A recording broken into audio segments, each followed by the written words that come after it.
Hi, heroes. Today we're going to be reviewing your writing that you've done so far by looking at a student sample of a human interest story.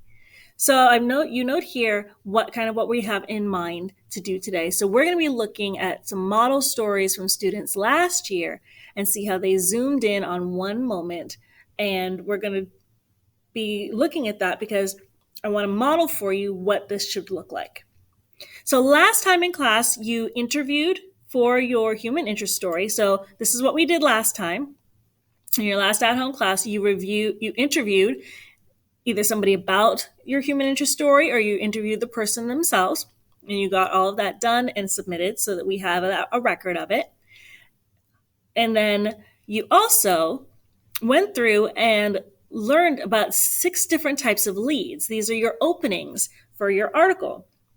So you learn about 6 different types of leads, and then you also had some sample leads from Upfront Magazine.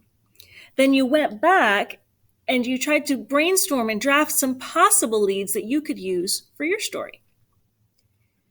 And so today what we're going to be looking at is we're going to look at a student model here in our mini lesson. And notice here, it says copy these techniques into your notebook when we're talking about our narrative techniques, our ways to write this story. And so all of these techniques that are here, you want to make sure these are in your notebook. If you copied and pasted like we did last time, they should already be here in your notebook, your narrative techniques. So the way that we're going to work with this particular piece is we're going to zoom in on one moment of that person's life. This is not a biography. We're zooming in on one moment of this person's life. In order to keep things straight, we're going to use sequencing words like first, after that. We're going to use dates so that we're zooming in on one particular time.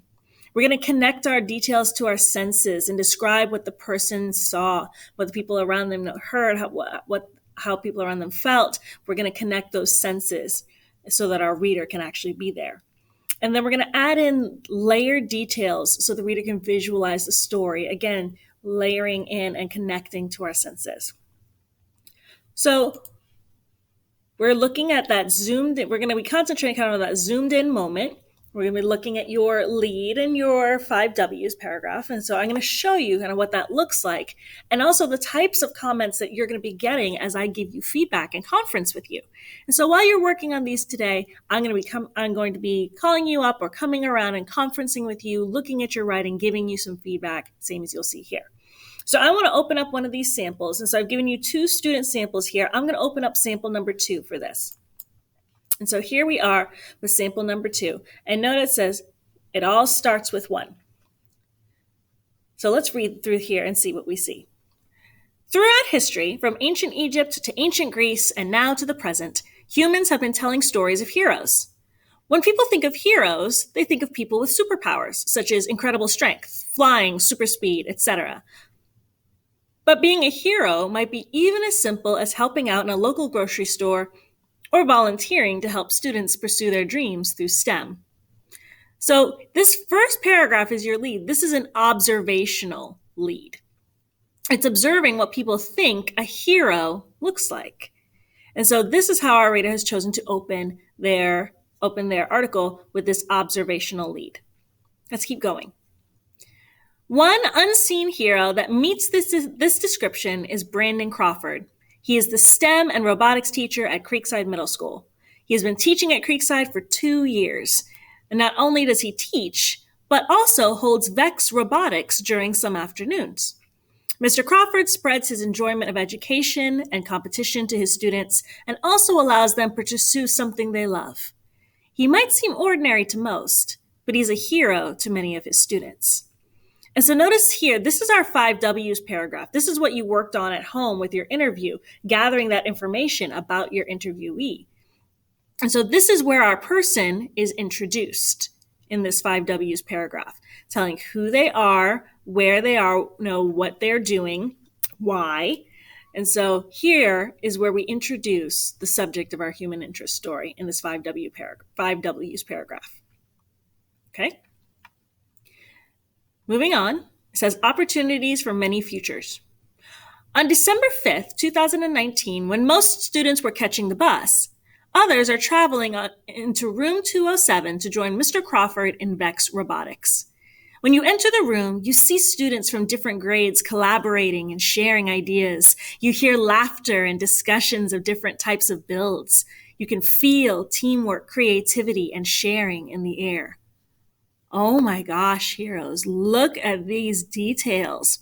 Look at these sensory details and how they connect and layer in to make us feel like we're actually there. I feel like I could hear these kids talking and discussing. I can hear pencils tapping on tables through their papers as they're discussing their builds. I can feel that energy in the room.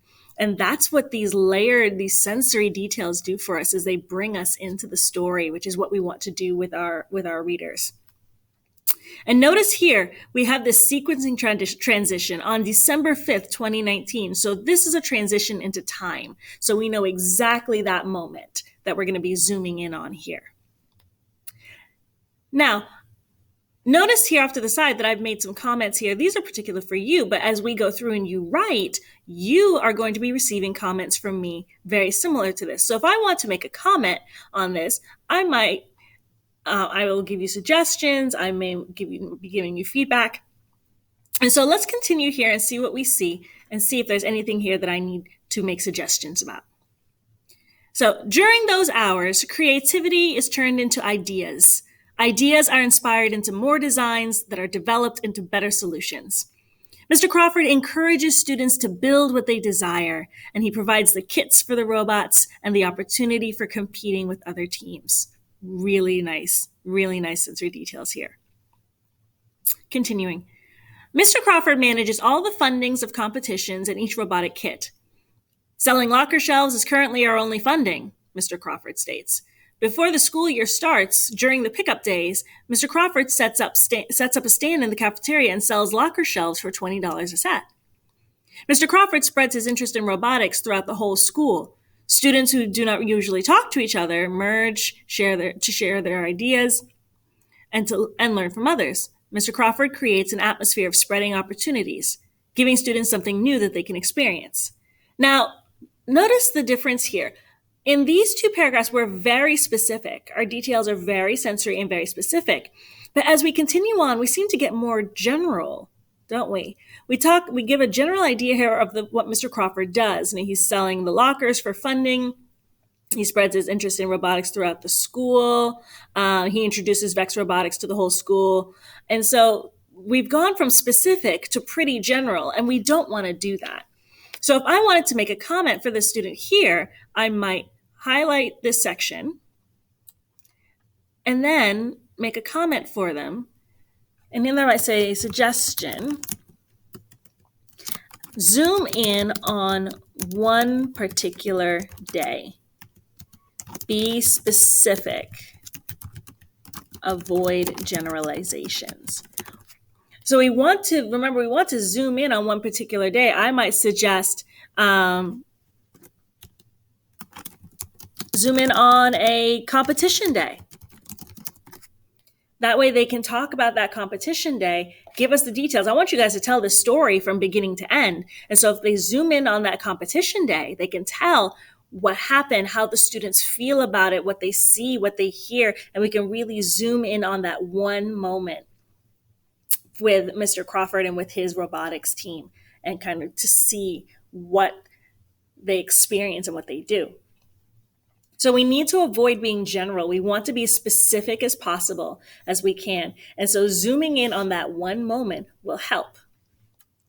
So as we go through and we work on this and you guys are practicing, I'm going to be giving you feedback. I'll be conferencing with you, workshopping with you, and giving you feedback to help you improve as you go. And so what we're going to be doing today is you guys are going to be working on and crafting that lead and your 5Ws paragraphs. And then I want you to get started on this zoomed in story for your human interest. So working specifically on crafting your lead and that 5Ws paragraph where you introduce your subject, introduce your person, and then starting to craft the zoomed in story and layering in those details and those specifics. And as you work, I'll be coming around, I'll be conferencing with you, maybe calling you up so that you can get feedback and we can help your writing to be the best that it can be. So thank you very much, heroes. Good luck.